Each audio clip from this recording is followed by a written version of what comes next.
एक बार एक पिता और उनका छोटा बेटा जंगल में टहल रहे थे। पिता ने एक छोटे से पौधे की ओर इशारा करते हुए कहा, बेटा, इस पौधे को जमीन से उखाड़ने की कोशिश करो। लड़के ने नीचे झुककर आसानी से उस छोटे पौधे को उखाड़ लिया। वह मुस्कुराया और बोला, यह तो बहुत आसान था। फिर पिता ने एक थोड़े बड़े पेड़ की ओर इशारा किया।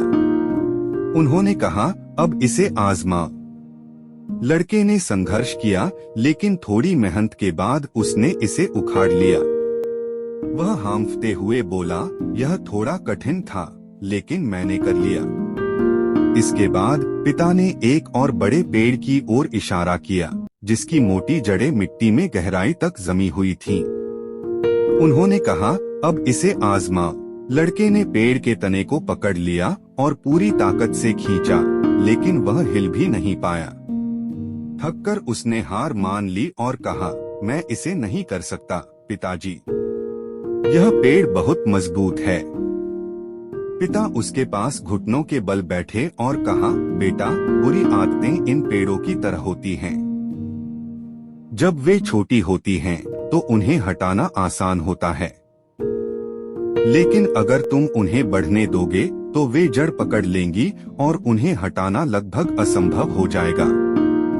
हमेशा बुरी आदतों को तब ही खत्म कर दो जब वे छोटी हों, इससे पहले कि वे बहुत बड़ी और मजबूत हो जाएं। लड़के ने समझदारी से सिर हिलाया और अपने पिता की इस बुद्धिमानी भरी सीख को समझ लिया। उस दिन से उसने वादा किया कि वह अपनी आदतों, चाहे वे छोटी हों या बड़ी, पर ध्यान देगा। एक किसान और उसका बेटा अक्सर कड़ी मेहनत, पीढ़ियों से मिलने वाले ज्ञान और परंपरा के माध्यम से साझा किए गए बंधन के विषयों का प्रतिनिधित्व करते हैं। चाहे यह एक कहानी हो, दंतकथा हो या कोई चित्र, इनका रिश्ता अक्सर निम्नलिखित बातों को दर्शाता है। ज्ञान का हस्तांतरण। किसान अपने बेटे को खेती के कौशल और मूल्यों जैसे धैर्य, दृढ़ता और प्रकृति के प्रति सम्मान सिखाता है। विकास का प्रतीक। जैसे किसान फसलों की देखभाल करता है, वैसे ही वह अपने बेटे को एक जिम्मेदार इंसान के रूप में विकसित होने में मदद करता है। कठिनाइयों में एकता। एक साथ काम करते हुए वे चुनौतियों का सामना करते हैं, जिससे उनके बीच गहरा संबंध बनता है। क्या आप इस विषय पर कोई कहानी, चित्रात्मक विवरण या और अधिक जानकारी चाहते हैं?